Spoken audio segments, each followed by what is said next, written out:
Recording a video of proof of my that this laser that I bought from Auto. um it's a 500 milliwatt, 400 to 450 nanometer laser. This is just a video proof that it burns items, and it has a focusable lens aperture, which is nice.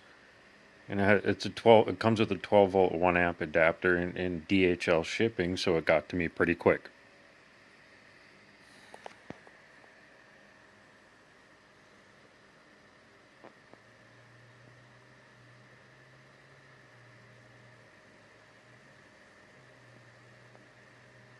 Just proving that it burns.